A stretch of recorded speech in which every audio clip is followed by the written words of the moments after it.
guys, welcome back to my channel. It's me Swastika, and in case you are new here, please don't forget to subscribe. That's the red button at the bottom of the screen. And in case you are a returning subscriber, don't forget to like and comment on this video below. This is so that I can keep putting forward interesting content for you all that all my subscribers will enjoy. So, in this video, we are going to be discussing 10 points of difference between Plato and Aristotle. So, as all of you already know, Socrates was the philosopher that came before Plato, and Socratic thought was something that was also replicated and taken forward by Plato, since Plato was the student of Socrates. After Plato comes Aristotle, who was also the student of Plato. However, as Socrates and Plato were different, so were Plato and Aristotle. Socratic school of thought would just have you die for your beliefs. They would say that I would kill myself, but I would not let go of this thought. But what are the key differences between Plato and Aristotle that make this conversation interesting and intriguing? So the first thing is that Aristotle had a scientific bent of mind. That means that, he did not just read one subject or one topic. He read a plethora or multiplicity of subjects, and he reached the apex of knowledge in that. In fact, Aristotle has been credited to have written 158 constitutions. Guys, it's not easy to read even one constitution, and Aristotle has gone through with over 158 constitutions, and he was the first political thinker to have actually made a diversification, a differentiation between different constitutions. Like you have Charles Darwin in biology studying the origin and the evolution. You had someone like Aristotle trying to deconstruct and disfigure different constitutions and classify them as well. That meant that he had a scientific bent of mind. Plato, on the other hand, was a philosopher. So he would come up with this thought wherein he would say that by the time you reach 50 years of age and you would have studied 150 different books or X number of books, it would mean that you are wise enough, knowledgeable enough to become a philosopher king. So Plato had a philosophical bent of mind, and Aristotle had a more scientific bent of mind. The second thing was that Aristotle was a reformist of sort, whereas Plato was more radical in his approach. In fact, there is a professor named Coleridge who said that all of us are either Platonic or Aristotelic or an Aristotelian at our cores. So they're saying that there can be no third kind of human being. Either we are following the thought process laid down by Plato, which is radical in its structure, or we are following a thought process that has been laid down by Aristotle, but that is reformist in its approach. So guys, what does it mean to be radical, and what does it mean to be platonically radical? It means that I don't want to repair the system. If there is poverty, if there's shortage of food, I want to overthrow the incumbent government and I want to establish a new monarchy of my own. Or I want a completely new system in which you will have the philosopher at top, followed by who's the king, followed by other mercenaries. So you would establish a new system because you would think that the old system is beyond repair. However, Aristotle says something a little different. He says that you don't have to make a new system just because the current system has problems. You can go inside the system and you can repair it. So there is no need for revolution. In that sense, Plato was actually more revolutionary than Aristotle. The third point of difference is that Aristotle was willing to work and build on an actual state, whereas Plato was anxious to recast the state afresh. So this is the third point of difference. The fourth point of difference, which is very, very important, is that Aristotle has been associated with political realism, whereas Plato has been associated with political idealism. This means that whereas the state of Aristotle would be practical in nature because it would be realist, the state established by Plato would perhaps be utopian because it's idealist in nature. So guys, realism means that you are seeing things as they are. If somebody is killing a woman in front of me with a knife or stabbing her with a knife, then I would be realist and I would say that yes, this is the oppressor and this is the victim and he's oppressing her with a knife. However, if you are idealism, then that perception might change. For example, in 1919, when the Treaty of Versailles was signed and League of Nations was established, it was a moment of political idealism wherein Woodrow Wilson felt that yes, we can be optimistic about the future. We can be optimistic about, having a utopian world order, new world order in which there would be no World War II. However, that idealism has to, sort of shattered, and it was replaced by political realism in terms of how UN was established and the UN Charter was signed. So that was more practical, and the UN Charter states even today that UN has not been established to, have world peace and, world order, but it has been established or to take humanity to heaven. UN has simply been established to save humanity from hell, and that, guys, is political realism. Political idealism was what Woodrow Wilson envisaged in his 14 points when he established League of Nations, but of course that was a state that had to fall apart. So this is the fourth point of difference. The fifth point of difference between the two is that whereas Aristotle has an inductive approach, Plato has a deductive approach. That means Aristotle moves from specific to general. So you would classify something as very specific and you would then, move ahead to generalize the same concept. Whereas Plato has a deductive approach. That means that you have a general idea of something and then you move to the specificity. So it's the exact opposite. And this is the reason why, a lot of thinkers say that Aristotle is the biggest critique of Plato while also being his student. So this is the fifth point. The sixth point is that Aristotle was concerned for the best practicable state and Plato was concerned for the best state or the ideal state. Guys, what does this point mean?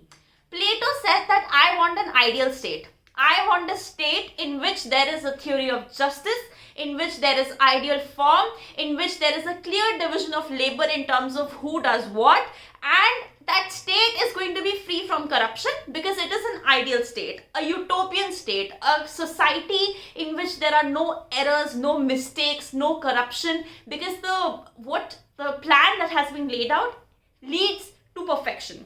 Aristotle was more realistic, okay? He would say that I don't want to, have the best state because I know that human nature is not like that.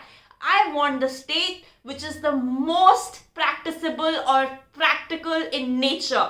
And he said that I don't want the old structures to completely be overthrown as a revolutionary, as a radical like Plato, and to be replaced by new, but rather I would want the old structures to be converted to something new. So this is a very, very fundamental difference. But again, this is a difference in the nature and this is extremely important. So whereas some, thinkers would, whereas Plato would say that I want the old state which has so many problems like corruption, poverty, malnutrition, XYZ, women getting harassed, children getting trafficked, so on and so forth. And I want to completely replace this old world order with a new world order. And I want this new world order to just work. Aristotle would say something else and he would say, yes, there are problems in the system has errors, and there are so many problems, but this old sense or this old system can be converted into a new system. So that conversion, that systemic repair is something that Aristotle would in fact aim at. Alright, the next point is that Aristotle was, like his approach was more commonsensical in nature, whereas Plato was on the pursuit of absolute knowledge and absolute truth. So this meant that Plato wanted perfection. He wanted the philosopher king to be the most knowledgeable person, and he said that till the time you are 50, you are going to study. Once you have reached absolute knowledge, you can be a philosopher king. Aristotle had a different idea. He said that देखो absolute knowledge से ज़्यादा important common sense है, ठीक है. जैसे आज जो हमारे संविधान, हमारे जो पार्लियामेंट में एमपीज और एमएलएज बैठे हैं, they are not philosopher kings. In fact, a lot of them have, cases lodged against them. A lot of them have barely passed 10th grade, 9th grade. But that may not mean that they lack administrative capacity. And in order to be a good administrator, whereas it's important to be knowledgeable, it's also important to have common sense. So then this is a model in, you can be a very armed person. You can be a chai wala and you can become you can become the prime minister of a country. The chai wala may have read less books than the person who's working under him, like a bureaucrat who's the main brains behind the operations. But that chai wala will still have more common sense, more street smartness, and this is something which Aristotle said was more important than absolute truth. Okay? Or absolute knowledge, which is something which was emphasized on by Plato. The next is your 8th point. Your 8th point is that, Aristotle said, देखो ये rule of law important है. And why did he say rule of law important है? Of course, it's because he had read 158 constitutions, guys. It's not a joke. I think reading even one constitution of India leaves me in tears, leaves me in, shatters, because it's not easy to understand the due process of law even in one country. And Aristotle was sitting there having read 158 constitutions, having classified those constitutions, understanding how the political systems operated in that country. And Plato said something else. Plato said that no, fine, rule of law is important, but more important is the rule of reason. And then he said that the most reasonable person is going to be the philosopher king. Okay? So this is a very, very, point of key difference in which they differ. And I can't say that one is right and the other is wrong. Though, of course, in the comment section below, you guys should tell me who do you agree more with. Do you think that Plato was right and you want absolute radical revolutionary change and you are in the pursuit of absolute knowledge, and you think the person who's at the head, at the most apex, most powerful position in our country should not be somebody who is not very literate? Or do you think that, what's happening right now, administrative capacity is more important? So this is a topic of debate. Of course, you can, leave your suggestions down below and you can tell me what you think. But this was the key difference, the 8th point of difference between the two. So Plato emphasized on rule of reason, and that of course emanates from his thought, because he says that the person who's at the top, the philosopher king, should be absolutely knowledgeable. He should know everything, okay? And there should be nobody who's, smarter than him, or nobody who knows less than him. And after doing all that, he can become king. Good. But Aristotle said something else. Aristotle said the rule of law is important and the rule of law should be followed. And of course, that thought emanates because he has read 158 constitutions. Now imagine if you sit down and read even the Constitution of India for a day. I'm sure next day you will go and tell your friends that the most important thing in this country is the rule of law and everything else is useless. Okay? And isliye to 158 constitutions padhe the. Okay? So that's the 8th point. The 9th point is that Aristotle said that state is family or different families. Okay? So in that sense, he would say that the state is individual writ large. It's a bunch of individuals. Okay? Plato would say that state is a family and the philosopher king is the head. So again, the difference would be there. So Plato, पता है एकदम अजीब था इस तरह से, ठीक है? वो कहता था कि two people, they get married, okay, they have a kid.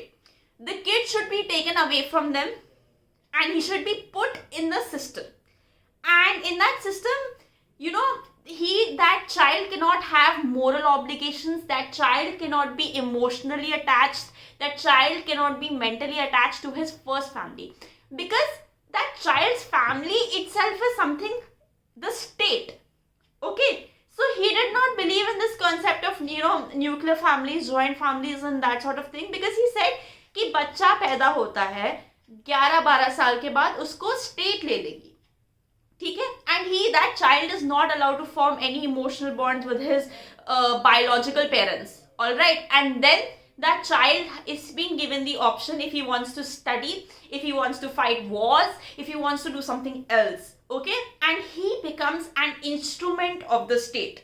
Now this is very, very different from what Aristotle says. Aristotle doesn't say this. Aristotle says that the state is basically comprised of individuals, and those individuals operate in families. So Aristotle's perception that way is much more different and much less radical than Plato. In fact, the most radical work of Plato was when he was the youngest, when he was 24, 25, 23, when he wrote the Republic, and that is the most revolutionary, most radical work that he's ever done. Okay, so that's your 9th point. And in fact, even Karl Marx and Friedrich Engels, when they wrote Communist Manifesto, they were not that old. They were just 24, 25, and they were at the peak of their revolutionary thought process, and that is something that is more appreciated in academic spaces. Okay, so the last point is that Aristotle said that private property is fine. We'll support it. We'll support the idea of private property. But Plato said that private property is the reason behind the misery of Athens. Okay? हमें पता है ना, वो Athens से थे और वो Sparta के साथ लड़ते रहते थे पेलोपोनेसियन वॉर में. अभी मैं डिस्कस करूंगी क्लासेस में, ठीक है. तो ये इंपॉर्टेंट है, ये याद रखना है कि एरिस्टोटल ने कहा हाँ ठीक है, private property is fine. Plato, radical thought. Plato said private property is the reason behind the misery. Like किसके पास ज़्यादा property, किसके पास कम property. It's the root cause of greed and of misery. If nobody has private property and everything is the state's, then this discussion, this debate would not exist. Okay. So these are the 10 key points of differences between Aristotle and Plato. And I have some news for you all, guys. But before I get to the news, फटाफट उस red button को press करो, subscribe करो. I have to complete 4000 public hours. Please help me in that endeavour, and I'm going to keep putting forward amazing content for you all much more regularly, and I'm also going live on my YouTube. So anyone who wants to study political science, international relations for UPSC optional, please आ जाओ. रात के 8 या 9 बजे मैं बैठूंगी live, आप लोगों से discuss करूंगी पूरा सिलेबस, जो कि कम नहीं है, ज़्यादा है. And and you guys should definitely watch it. Watch me go live. Watch my, whatever I'm telling you. And whatever you think is up for discussion, is up for debate. You have any questions, you can leave them in the comment section. Of course, I'm offering counseling for students as well. So in case you're a student and you can't figure out what to do, you can just DM me on Instagram. I'm not much active there. Or you can email me, or you can WhatsApp me. So all those 3-4 options are there. I've put them in the description below. And the last thing is that, of course, I have a side business that I'm doing. So in case anyone wants to buy bags or any other fancy stuff, it's a little expensive, but the quality is premium because it's for my subscribers. Then again, you can DM me, or you can WhatsApp me, or any of those things.